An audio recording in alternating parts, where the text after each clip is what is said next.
You're listening to the CyberWire Network, powered by N2K.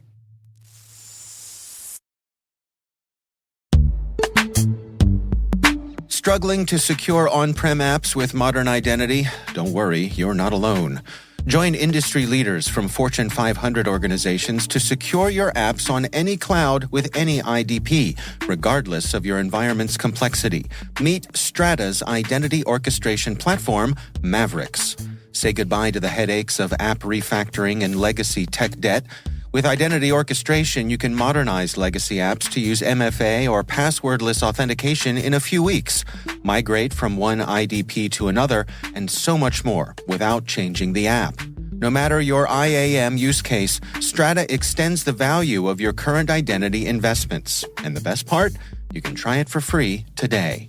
Visit strata.io/cyberwire to share your biggest identity challenge, and they'll hook you up with a complimentary pair of AirPods Pro. Don't miss out. Visit strata.io/cyberwire. That's strata.io/cyberwire.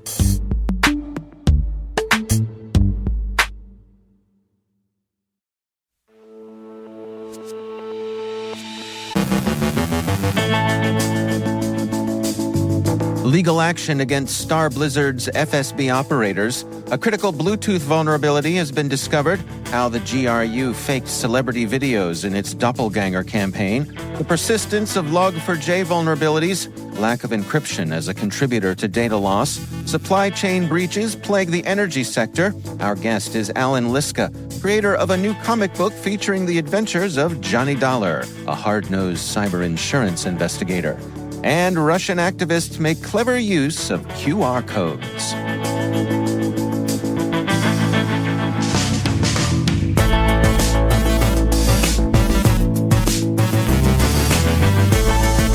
It's Friday, December 8th, 2023. I'm Dave Bittner, and this is your CyberWire Intel Briefing.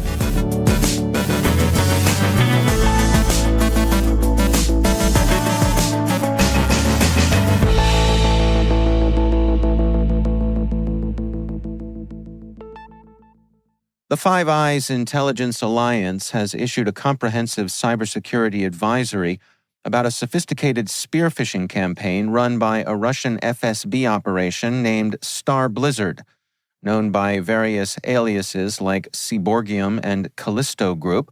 Star Blizzard is considered to be part of the FSB's Center 18. The advisory highlights Star Blizzard's tactics, which include targeting personal email addresses for their perceived weaker security compared to organizational ones.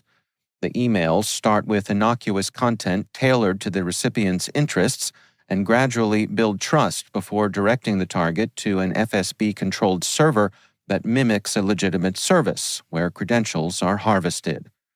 Active since 2019, Star Blizzard primarily focuses on the UK and the US, alongside other NATO countries and nations close to Russia. The group's interests lie in academia, defense, governmental organizations, NGOs, think tanks, and politicians, engaging in hack and leak operations aimed at discrediting specific targets. The operation is also believed to be involved in disrupting investigations into Russian war crimes in Ukraine. The U.S. State Department, responding to these threats, has offered up to $10 million for information leading to the identification or location of individuals engaged in malicious activities against U.S. critical infrastructure, particularly those directed by a foreign government. This includes FSB personnel recently indicted by a federal grand jury in San Francisco for hacking into networks in the U.S., UK, NATO countries, and Ukraine. The indicted individuals, Ruslan Alexandrovich Peretatko and Andrei Stanislovich Koronets, face significant prison sentences if convicted, although they are currently out of reach. Additionally, the U.S. Department of the Treasury's Office of Foreign Assets Control has sanctioned these men, requiring all their properties in the U.S. or controlled by U.S. persons to be blocked and reported. This action, coordinated with UK partners, prohibits all dealings involving the property of these sanctioned individuals by U.S. persons or within the U.S. Despite these measures, The Russian embassy in London has dismissed the advisory, calling it a poorly staged drama. A critical Bluetooth vulnerability has been discovered by Mark Newlin of SkySafe, affecting macOS, iOS, Android, and Linux devices. It allows attackers to remotely control devices by emulating a Bluetooth keyboard connection. The flaw, present in the Bluetooth protocol's implementation, facilitates unauthorized pairing without user consent. The exploit enables attackers to perform actions like installing apps or executing commands, depending on the device's platform. It remained undetected due to its simplicity and affects devices differently. For instance, Android devices are vulnerable when Bluetooth is enabled. Newlin, who plans to release exploit scripts soon, has informed major tech companies and the Bluetooth Special Interest Group. Most affected devices have patches, but some, including Apple's, remain vulnerable. This vulnerability underscores the need for robust cross-platform security measures in widely used protocols like Bluetooth. The Russian GRU's Doppelgänger campaign manipulated the Cameo video service to produce content falsely portraying Ukrainian President Zelensky as a corrupt drug addict. Cameo allows users to commission personalized videos from celebrities, which the GRU exploited to create and distribute misleading messages. These videos were addressed to a Vladimir, subtly hinting at Russian President Putin, and were later edited with emojis, media logos, and circulated on social media to reinforce false claims about Zelensky's alleged substance abuse issues. Microsoft highlighted this operation to illustrate that Russian influence efforts persist beyond the death of Yevgeny Prigozhin, a key figure in Russian propaganda who owned the Wagner Group and the Internet Research Agency. This indicates Russia's continued capability in executing sophisticated and wide-reaching malign influence operations, showcasing the resilience and adaptability of their propaganda and disinformation strategies. A report from Veracode reveals concerning trends in application security.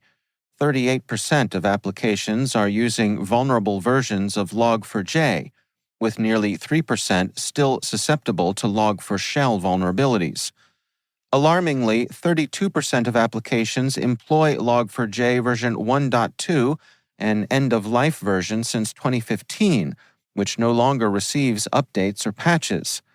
The core issue is not developers' skill set, but a combination of insufficient information and resources, including time and staffing.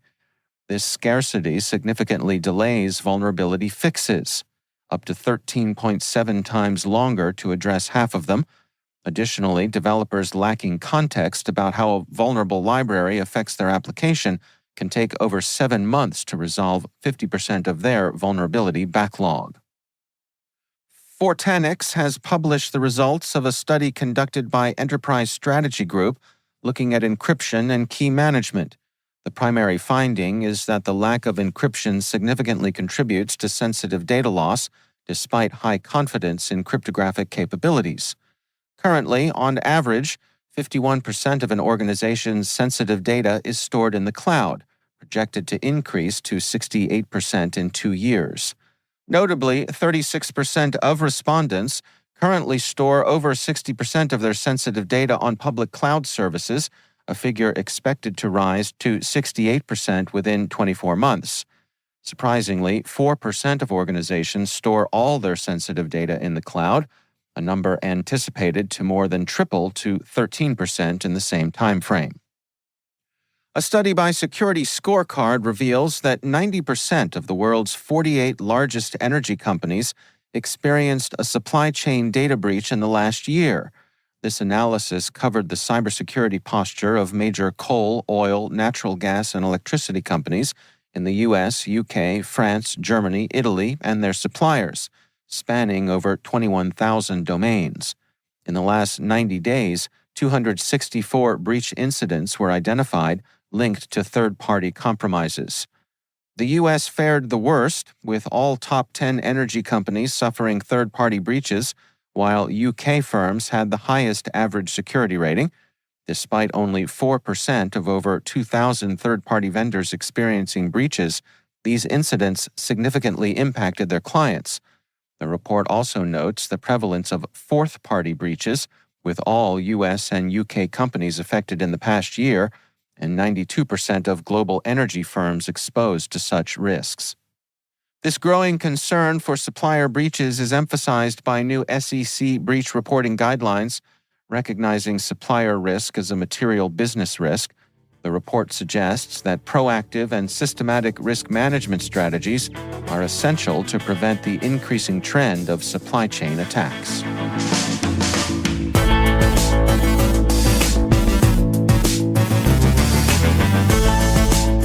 Coming up after the break, my conversation with Allan Liska, creator of a new comic book featuring the adventures of Johnny Dollar, a hard-nosed cyber insurance investigator. Stick around.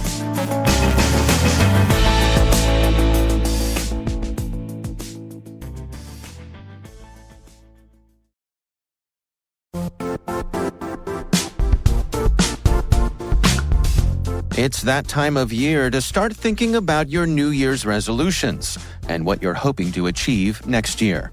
As you start setting those 2024 goals, professional certifications should be part of your plan. Starting today, N2K is offering our full catalog of certification practice tests for just $39 each. Choose from our extensive library of certification titles from leading vendors like AWS, CompTIA, Microsoft, Cisco, and more. With over 25 years of experience in exam preparation, N2K has helped hundreds of thousands of security students and professionals feel exam ready.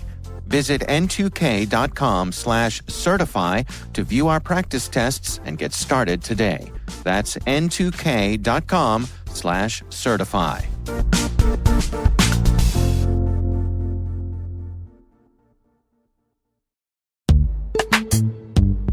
This episode is supported by Code Comments, an original podcast from Red Hat.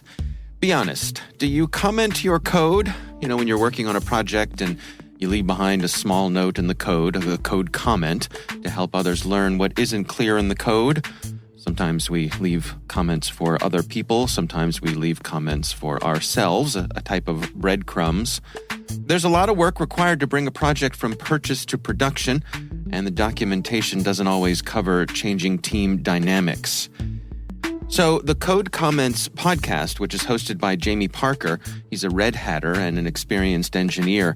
In every episode, Jamie recounts the stories of experienced technologists from all across the industry who share what they've learned from implementing new technology. So if you're interested in real stories from real people going through real change, check out the Code Comments podcast. You can search for Code Comments in your podcast player. We'll also include a link in the show notes. My thanks to Code Comments for their support.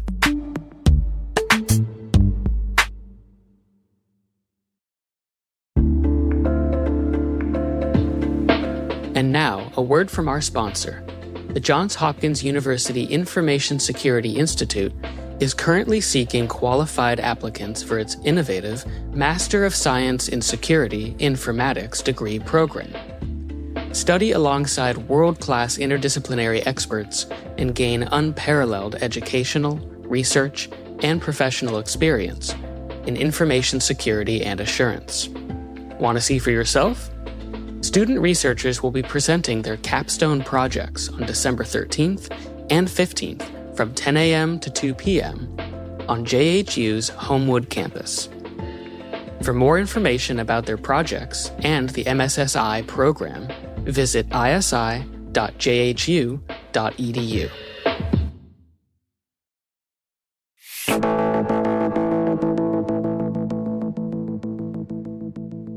Allan Liska is a well-known and respected cybersecurity researcher.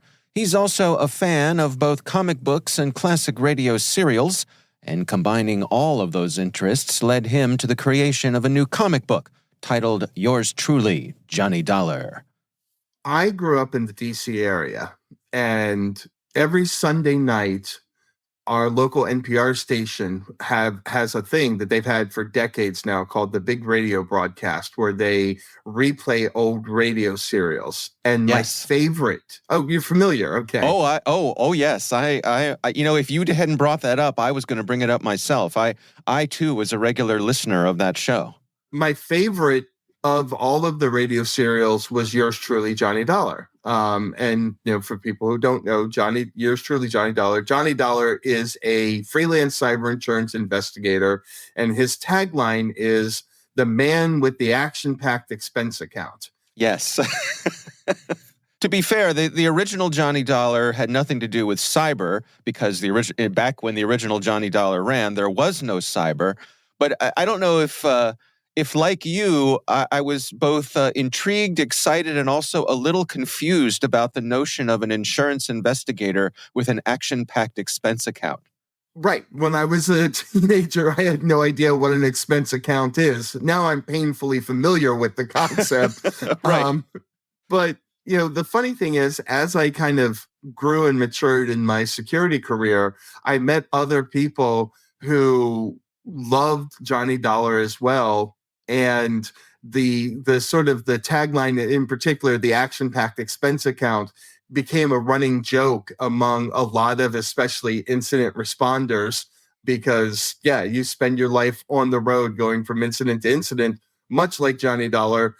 Not nearly as exciting most of the time, but still, it's a kind of a fun tagline. Yeah. So what led you to the update here of turning Johnny Dollar to cybersecurity? What I found out was that Johnny Dollar's in the public domain. He'd make a really good comic book character, but I only know about fighting ransomware. And then I'm like, well, yeah, that's what he would be doing now, right? Back then he was fighting gangsters and corrupt bankers and so on. Well, the modern equivalent of that are these ransomware groups. And so why not turn it into a cyber insurance investigator? And I kind of threw the idea out on Twitter, and a bunch of people were like, oh, yeah, I definitely would back that. And so we started a Kickstarter. And so you successfully raise your goal. In fact, you exceeded your goal. You got like 3 times the amount that you had set out to do. What were some of the challenges here of updating Johnny Dollar for the modern age? So there's 2 separate challenges. There's, as you say, updating him for the modern age, but keeping the core of the character the same, right? And that's a challenge, because you could go with a man out of time theme where he kind of looks like a bit of a buffoon, think Inspector Gadget or something, where, it's really the niece that is actually the brains behind everything. But I didn't want that, because Johnny Dollar's always been competent. I wanted him to continue to be competent. And so writing him so that he has the feel of the 50s character, but understands technology, understands what's going on, and still keeps that sort of cutting edge for him. And then, of course, the other challenge is most incident response cases don't involve fistfights or Johnny getting bonked on the head or gunfights or anything like that. So there's some embellishment that has to go on here in order for this to be an effective comic book medium, because him sitting at a computer typing for 2 weeks straight while he's in the middle of an incident response is not going to be a good comic book. Right. And then there's the challenge itself of putting together the comic book. And that's a whole other separate set of challenges as somebody who's never done it before. Yeah. Well, give us some insight on that. Who did you bring in as your collaborators here? So I found some really great artists. Mark Oliver, who's based out of Brazil, did a lot of the drawings.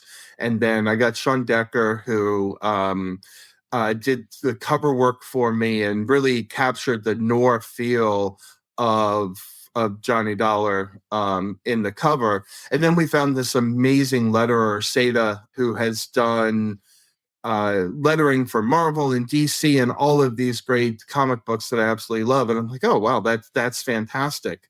But then I had to find an editor as well, because I'd never written a comic book script. So I wrote the script.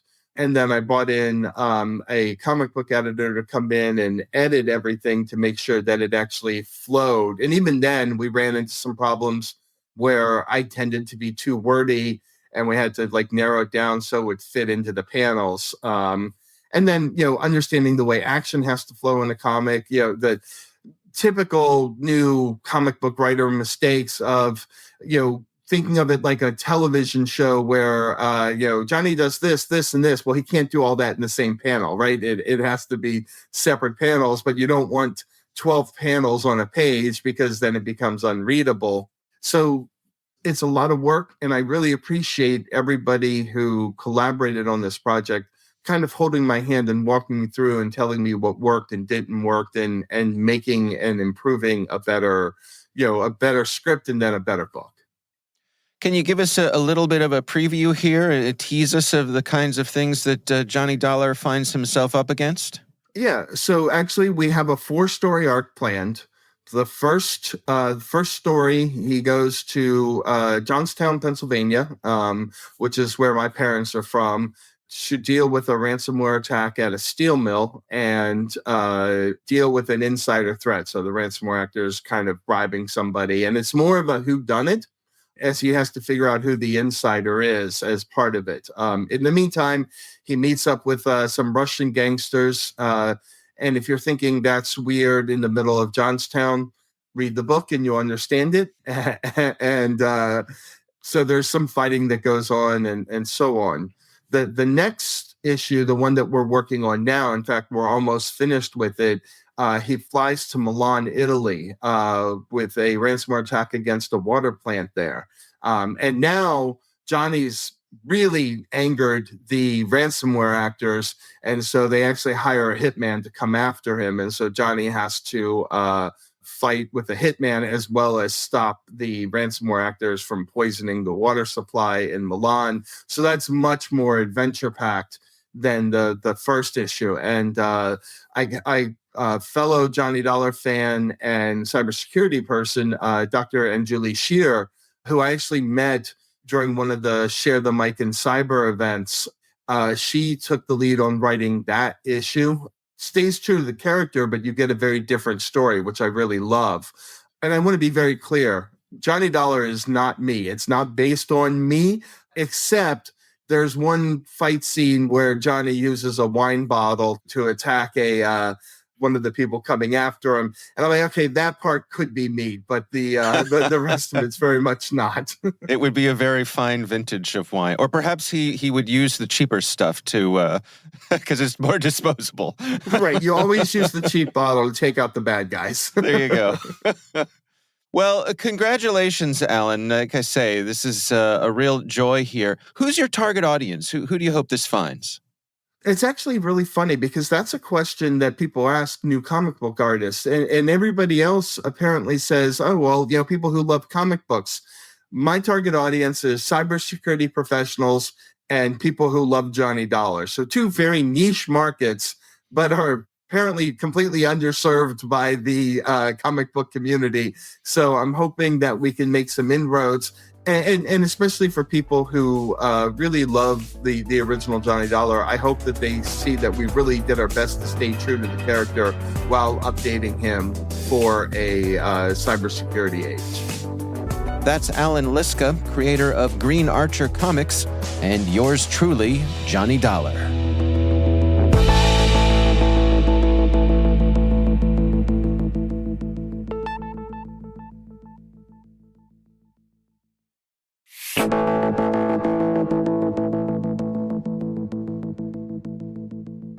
And finally, the record reports that Russian opposition activists affiliated with imprisoned leader Alexei Navalny have initiated an anti-Putin campaign using QR codes on billboards in major cities.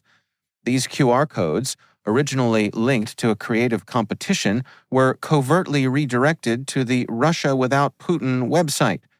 The billboards, bearing non-political messages like Happy New Year, Russia, aim to subtly encourage people to vote against Putin in the upcoming March election.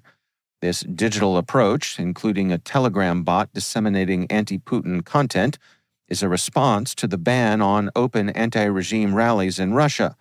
Authorities in St. Petersburg and Moscow have started removing the billboards. Navalny's team acknowledges the likelihood of election result manipulation by Putin, but asserts their goal is to highlight the nation's desire for change. The campaign's effectiveness and impact remain uncertain, especially considering Russia's history of penalizing online dissent.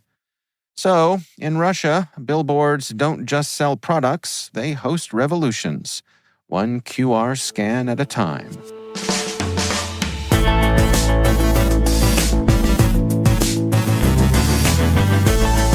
And that's the CyberWire. For links to all of today's stories, check out our daily briefing at thecyberwire.com. Be sure to check out this weekend's Research Saturday and my conversation with Dana Belling, researcher at Carbon Black, sharing their work on hunting vulnerable kernel drivers. That's Research Saturday. Check it out. We'd love to know what you think of this podcast. You can email us at cyberwire@n2k.com. We're privileged that N2K and podcasts like the CyberWire are part of the daily intelligence routine of many of the most influential leaders and operators in the public and private sector, as well as the critical security teams supporting the Fortune 500 and many of the world's preeminent intelligence and law enforcement agencies.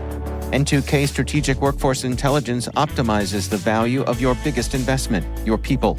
We make you smarter about your team while making your team smarter. Learn more at n2k.com. This episode was produced by Liz Irvin. Our mixer is Trey Hester, with original music by Elliot Peltzman. Our executive producers are Jennifer Iben and Brandon Karpf. Our executive editor is Peter Kilpie, and I'm Dave Bittner. Thanks for listening. We'll see you back here next week.